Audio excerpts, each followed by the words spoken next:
Welcome friends, welcome to India சமையல். இன்றைக்கி வீடியோவில் சாம்பார் சாதம், பருப்பு சாதத்துக்கு சைட் டிஷ்ஷாக இந்த மாதிரி கத்திரிக்காய் வறுவல் செஞ்சு சாப்பிட்டு பாருங்கள் ஃப்ரெண்ட்ஸ். சூப்பராக இருக்கும். எப்படி பண்ணலான்னு சொல்லி பார்க்கலாம். இப்போ ஒரு கடாய் எடுத்துக்கோங்க. அதில் 3 டீஸ்பூன் அளவுக்கு எண்ணெய் சேர்த்துக்கிறலாம். எண்ணெய் நல்லா சூடான பிறகு 1/2 டீஸ்பூன் அளவுக்கு சீரகம் நல்லா பொரிஞ்சதுக்கப்புறமா கொஞ்சமாக கறிவேப்பிலை, ஒரு 20 பல் சின்ன வெங்காயத்தை 2 கட் பண்ணி சேர்த்துக்கோங்க. இப்போ வெங்காயம் கொஞ்சம் நேரம் நல்லா வதங்கட்டும். 2 தக்காளி, ஒரு பச்சை மிளகா அதையும் கட் பண்ணி சேர்த்துக்கலாம். இப்போ வெங்காயமும் தக்காளியும் நல்லா வதங்கி வரட்டும்.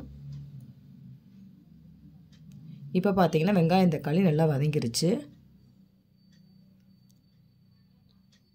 இப்போ இந்த ஸ்டேஜில் 1/4 கிலோ அளவுக்கு கத்திரிக்காயை நீல வாக்கில் இந்த மாதிரி கட் பண்ணி சேர்த்துக்கலாம். நல்லா கழுவிட்டு சேர்த்துக்கோங்க. இப்போ சேர்த்துட்டு நல்லா கலந்து விட்டுக்கலாம்.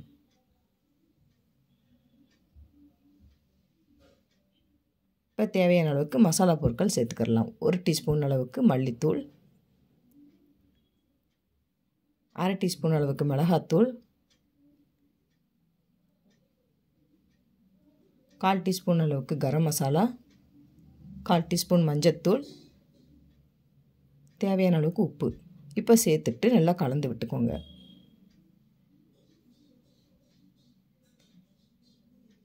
இப்போ இந்த அளவுக்கு நல்லா கலந்து விட்டாச்சு. ஸ்டவ்வை மீடியம் ஃப்ளேமுக்கு கொஞ்சம் கம்மியாகவே வச்சுக்கோங்க.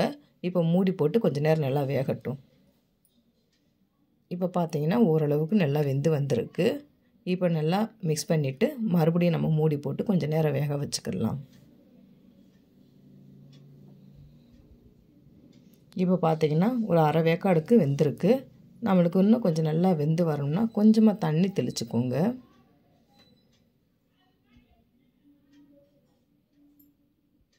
லைட்டாக இந்த மாதிரி தண்ணி தெளிச்சுக்கோங்க. தெளிச்சுட்டு மூடியை போட்டு மூடி வச்சிடலாம். இப்போ லோ ஃப்ளேம்லேயே வச்சுக்கோங்க. இப்போ பார்த்தீங்கன்னா நல்லா வெந்துருச்சு.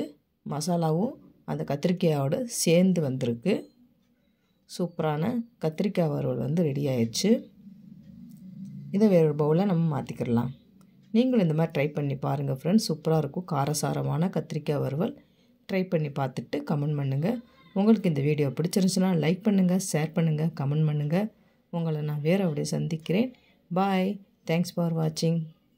லைக் பண்ணிடுங்க ஃப்ரெண்ட்ஸ்.